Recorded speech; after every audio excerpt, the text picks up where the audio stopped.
Everyone, welcome back to my YouTube channel. It's Megan Melody TV Vlog. Kamusta nga po tayo mga pangga? Meron nga po akong maikling video ginawa para sa inyo at makakatulong ito sa inyong Facebook account. Ito po yung Facebook Authenticity and Security.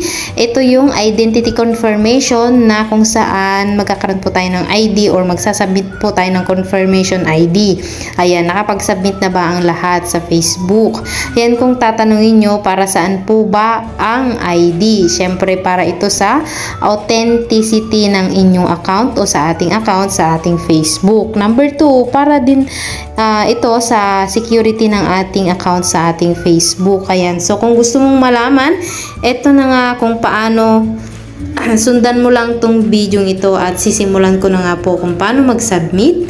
Ayan. So, first step nga po, i-click nyo po yung icon na burger nga po dito. I-click lamang po ninyo yan. And then, i-click po ninyo yung settings. Ayan. Magantay lang nga po tayo. And then, click lang po natin or i-click mo yung personal details. Ayan. After that nga po, i-click mo ulit yung personal details. And then, makikita nga po natin dito yung identity confirmation. I-click lamang po ninyo yan. After that nga po, click po natin yung just one yung Facebook. Ayan, kung ganun yung lalabas sa inyo. So, confirm your identity. Ayan. And then, click po yung running ads about social. Ayan, issue. And then, i-click lang po natin itong select.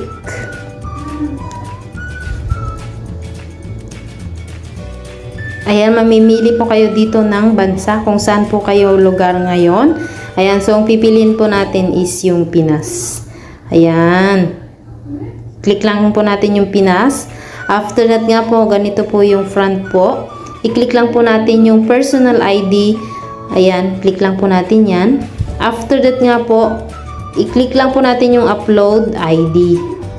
Yan. And then, next nga po natin yan. After that nga po, mamili po kayo dito kung saan meron po kayong ID, driver license, or national ID, or passport.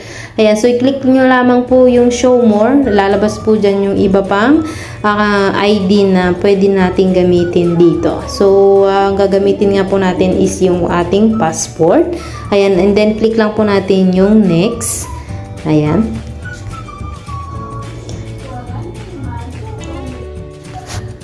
So, i-click lang po natin yung get started. Ayan. So, pipicturean na nga po natin yung ating ID. Ayan. So, i-click lang po natin itong button na white. Ayan. So, after that nga po, pag na-picture na, mag-attend lang nga po tayo. And then, submit or kung hindi klaro, ayan, retake mo lang at magpipicture nga po tayo.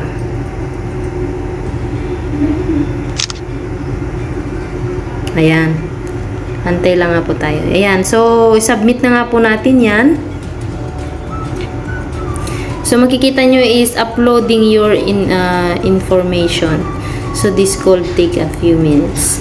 So, magantay-antay lang nga po tayo.